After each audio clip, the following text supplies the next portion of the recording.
السلام علیکم دوستو، کیسے ہیں آپ لوگ؟ امید ہے بہتر ہوں گے۔ اس دن ہم نے جو ویڈیو ڈالی تھی اس میں یہ ہم نے جانا تھا کہ سیرت آخر کیا ہے اور ہم کو اب کیوں پڑھنی چاہیے، وہ جاننے کے لیے اب ہم آگے ری ایکشن مارتے ہیں۔ دیکھیں اس ویڈیو کو۔ آتا ہے کہ ایکچولی سیرت ہے کیا، واٹ از سیرہ؟ تو دیکھیے، سب سے پہلے یہ سمجھیے کہ سیرہ ایک اسٹریس فری سبجیکٹ ہے، کوئی ٹینشن نہیں ہے اس کے اندر۔ اس میں ہونے والے انسیڈنٹ کو، لوکیشنز کو، تاریخوں کو آپ کو یاد رکھنے کی ضرورت ہی نہیں ہے، کیونکہ سیرت النبی کا مقصد چیزوں کو یاد کرنا نہیں ہے، بلکہ اپنے اندر ایک بدلاؤ لے کر آنا ہے، آپ صلی اللہ علیہ وآلہ وسلم کے ساتھ اپنی محبت کو بڑھانا ہے۔ نبی کا پیغام مکہ سے، ہم آپ کے ساتھ ہجرت کریں گے۔ اب بات کرتے ہیں ٹیکنیکل آسپیکٹ پہ کہ بھئی سیرہ ہے کیا؟ تو سیرہ ایک عربی کا لفظ ہے جو سارہ کے لفظ سے آیا ہے، جس کا مطلب ہوتا ہے سفر کرنا۔ تو جب آپ کہتے ہیں سیرت النبی تو اس کا مطلب ہوتا ہے نبی کی زندگی کا سفر۔ اب چونکہ یہ ایک سفر ہے تو سفر میں بڑے پڑاؤ بھی آتے ہیں، کہیں رکنا بھی ہوتا ہے، کہیں چلنا بھی ہوتا ہے، کہیں ٹھہرنا بھی ہوتا ہے۔ تو اس سفر میں کون کون سے پڑاؤ ہیں؟ سب سے پہلا شمائل، یعنی کہ آپ کے اخلاق کیسے تھے، آپ دکھتے کیسے تھے، آپ چلتے کیسے تھے، آپ باتیں کیسے کرتے تھے، آپ کے غصہ ہونے کا انداز کیا تھا، آپ کے مسکرانے کا طریقہ کیا تھا۔ یہ سب باتیں، یہ سارے شمائل ہمیں سیرت النبی میں ملتے ہیں۔ اب اگلا پڑاؤ کیا ہے؟ مغازی، یعنی کہ بیٹلز۔ آپ صلی اللہ علیہ وسلم کی زندگی میں بہت ساری جنگیں ہوئیں، بہت ساری غزوہ ہوئیں، جن جنگوں میں، جن ایکسپیڈیشن میں وہ پرسنلی شامل تھے۔ تو ہم ان جنگوں کے بارے میں بھی پڑھیں گے جس سے اسلام کو پھیلانے میں آسانی ہوئی، فتح ملی۔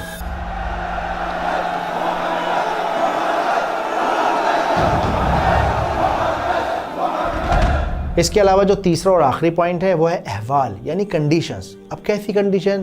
وہ حالات جب آپ بھوکے تھے، وہ حالات جب آپ اکیلے تھے، وہ حالات جب آپ صحاباؤں کے ساتھ تھے، یعنی آپ کی فزیکل کنڈیشن، آپ کی سوشل کنڈیشن، آپ کی ایموشنل اسٹیٹ۔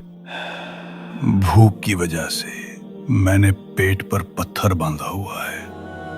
اللہ کے نبی نے 2 پتھر باندھے ہوئے۔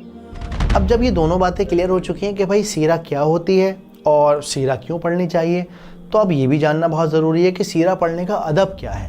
تو ہمارا ادب یہ ہونا چاہیے کہ ہم یہ محسوس کریں، یہ جو 15-20 منٹ میں نکال رہا ہوں یہ صرف اور صرف میرے اور میرے نبی کے لیے ہیں۔ ڈسٹریکشن سے اپنے آپ کو دور کر لیجئے۔ اب 7 آسمانوں کے اوپر سے آنے والی اس غیبی مدد کی وجہ سے آپ صلی اللہ علیہ وسلم کا دل مطمئن ہو گیا۔ اس کے علاوہ امام مالک رضی اللہ تعالیٰ عنہ کا جو طریقہ تھا وہ یہ تھا کہ وہ وضو کر کے، خوشبو لگا کے، اپنے ماحول کو ایک سکون بھرا بنا کر اس کے بعد آپ صلی اللہ علیہ وآلہ وسلم کی بات کرتے تھے، کیونکہ نبی پاک کو خوشبو بے انتہا پسند تھی، اور خوشبو ایک صدقہ جاریہ ہے، کیونکہ لگا تو اسے آپ رہے ہیں لیکن کچھ دیر کے بعد اس کا فائدہ دوسرے لوگ اٹھا رہے ہیں، آپ کو تو خوشبو آنا ہی بند ہو جاتی ہے، اور انشاءاللہ تعالیٰ اس سے آپ کا ماحول ایلیویٹ ہوگا، پڑھنے میں بھی مزہ آئے گا، اور ایک طریقہ اور ایک ادب ہم سیکھیں گے۔ صحابہ کہتے ہیں کہ ہمیں نبی کے گھر سے نکلنے کا علم خوشبو کے جھونکوں سے ہوتا تھا، پتہ چل جاتا تھا خوشبوؤں سے کہ نبی تشریف لا رہے ہیں۔ تو اب ہم آتے ہیں اپنے آخری سوال پر کہ بھائی ٹھیک ہے، سیرہ کیا ہوتی ہے ہمیں پتہ چل گیا، سیرہ کیوں پڑھنی چاہیے ہمیں یہ بھی پتہ چل گیا، سیرہ پڑھنے کا طریقہ ادب کیا ہونا چاہیے ہمیں وہ بھی پتہ چل گیا۔ اب سیرہ کہاں سے پڑھنی ہے یہ تو بتائیے۔ آپ صلی اللہ علیہ وآلہ وسلم کے گزرنے کے 130-140 سال کے بعد ایک ہسٹورین ہوئے ابن اسحاق، انہوں نے سوچا کہ بھئی دین ایجپٹ میں، افریقہ میں، پرشیا میں، ساری دنیا میں پھیل رہا ہے، تو کیوں نہ میں آپ صلی اللہ علیہ وآلہ وسلم کی زندگی کو ایک جگہ اکٹھا کروں تاکہ لوگ ان کے بارے میں بہتر طریقے سے جان سکیں اور سب جگہ ایک بات مکمل طور پر پہنچ سکے۔ ابن اسحاق، نبی کی سیرت لکھنا آسان نہیں۔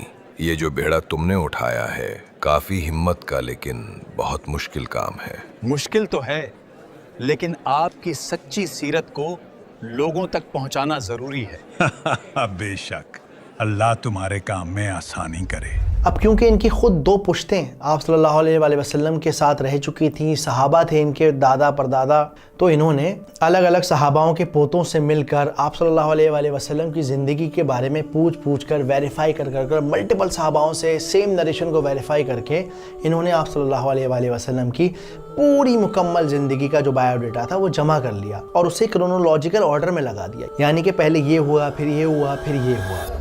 کہ رسول اللہ صلی اللہ علیہ وسلم نے میرے گھر میں میری باری کے دن میرے لبے اور سینے کے درمیان وفات پائی۔ اور آپ صلی اللہ علیہ وسلم کی موت کے وقت اللہ نے میرا لعاب اور آپ صلی اللہ علیہ وسلم کا لعاب اکٹھا کر دیا. لیکن جیسا میں نے کہا یہ ایک ہسٹورین تھے, یہ کوئی حدیث اسپیشلسٹ نہیں تھے. اسی لیے جب ہم سیرت النبی پڑھتے ہیں تو ہم وہاں سے کوئی لیگل رولنگ نہیں نکال سکتے. یہ نہیں کہہ سکتے ارے نبی نے ایسا کام کیا تھا اس لیے میں ایسا کر رہا ہوں. نہیں نہیں نہیں نہیں, اس کے لیے فقہ ایک الگ کیٹیگری ہے, اس کے بارے میں الگ سے پڑھنا ہے. اس کو تو ہم صرف اخلاقیات کے طور پہ پڑھتے ہیں, اپنے دل کو نرم کرنے کے لیے پڑھتے ہیں, جیسا ہم پہلے بھی بات کر چکے ہیں. جوال یہ دیکھو یہ والی حدیث, اور اس پنے پر بھی ایک کمزور روایت ہے. ابن اسحاق کی تحقیق میں کچھ کمیاں ہیں. صحیح کہا, چلو مفتی صاحب کو خبر کرتے ہیں. پھر کچھ وقت گزرا اور ان کے ایک اسٹوڈنٹ ہوئے, ان کا نام تھا ابن ہشام. ابن ہشام نے محسوس کیا کہ میرے استاد نے بہت زیادہ لمبا کرونالوجیکل آرڈر بنا دیا ہے. تو انہوں نے کیا کیا, جو کمزور حدیثیں تھیں, کمزور روایت تھیں, انہیں الگ نکال دیا اور پھر جا کر انہوں نے 3 والیوم کی ایک کتاب بنائی جس کو ہم سیرہ ابن ہشام کہتے ہیں. یہ کتاب فیکچولی اتنی زیادہ کریکٹ تھی کہ پوری دنیا کے مسلمانوں نے اسے ہاتھوں ہاتھ ایکسیپٹ کر لیا. یہاں تک کہ ابن کثیر, امام السیوطی, امام البیہقی, ان سب علماؤں کی کتابیں ابن ہشام کی سیرت النبی پر ہی بیسڈ ہیں. اس کے علاوہ دنیا کی ہر کتاب سیرت النبی کی ان 3 کتابوں پر بیسڈ ہے. اب کیونکہ وقت بدلتا چلا گیا, لوگوں کے پاس وقت کم ہو گیا یا لوگوں کے پاس اتنی انڈرسٹینڈنگ نہیں رہی, تو سیرت النبی کو مختصر کیا جانے لگا, چھوٹا کیا جانے لگا, سمرائز کیا جانے لگا. مکتوب ابھی تک سیرت مکمل نہیں کی. کوشش کرتا ہوں مگر وقت نہیں مل پاتا. ان کتابوں کو پڑھنا بھی اتنا آسان نہیں ہے, اکثر لوگوں کے لیے اس میں تھوڑی سی مشکل پیش آ سکتی ہے. مجھے خود یہ کتاب ختم کرنے میں تقریباً 2.5-3 سال لگے ہیں. میں نے پارٹ ٹائم اس کو ہر روز پڑھا ہے, 2-2.5 گھنٹے آلموسٹ. تب بھی مجھے 2.5-3 سال لگ گئے, کیونکہ جب آپ اس طرح کی کوئی کتاب پڑھتے ہیں تو وہ آپ اکیلے نہیں پڑھ سکتے. اس کے لیے آپ کو کسی نہ کسی عالم کی ضرورت ہوتی ہے, وہ عالم جو اس پیج کی ڈیٹیلز کو آپ کو بتائے. تو میں نے ڈاکٹر یاسر قاضی ہیں, شیخ حمزہ یوسف ہیں, شیخ عبد الناصر احمد جانگا ہیں, ان سب کو ریفر کیا. اس کے علاوہ ایک اور کتاب ہے الرحیق المختوم, بہت امپورٹنٹ کتاب ہے سیرت النبی کی. اس کے علاوہ اگر آپ انگریزی میں پڑھنے کے بہت زیادہ شوقین ہیں, ابو بکر سراج الدین عرف مارٹن لنگ کی یہ کتاب پڑھ سکتے ہیں, محمد. میرے خیال میں انگریزی میں ون آف دا بیسٹ بک ہے, one of the best book. And his name in Arabic means Sirajuddin, the lamp that guides to religion.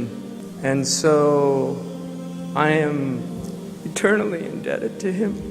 لیکن جیسا میں نے کہا کہ ہم ایک کمیونٹی ہیں, ہم ایک پریوار, ایک فیملی کی طرح ہیں, تو آپ کو ان کتابوں کو خریدنے کی بالکل بھی ضرورت نہیں ہے. ان سب کتابوں کی PDF ڈسکرپشن میں موجود ہے, تو آپ ان کتابوں کو ڈاؤن لوڈ کیجئے, ان کے 10-12 پیجز پرنٹ کروائیے, آرام سے پڑھیے اور پھر اگلی والی ویڈیو دیکھیے.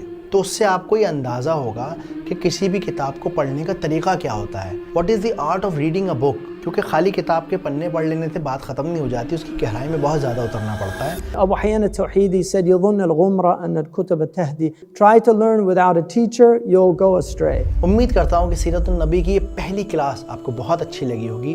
میں پوری کوشش کروں گا کہ آپ کو بہت زیادہ مزہ آئے, ہر بات کا فیکٹ ہو, ثبوت ہو, آپ کے پاس پروف موجود ہو, اور آپ بالکل بھی بور نہ ہوں. اور آپ بھی کوشش کریے گا کہ جڑے رہیں, لگے رہیں. تو اگر ہو سکے تو کامنٹ سیکشن کے اندر مجھے بتائیے گا کہ آپ کو یہ ویڈیو کیسی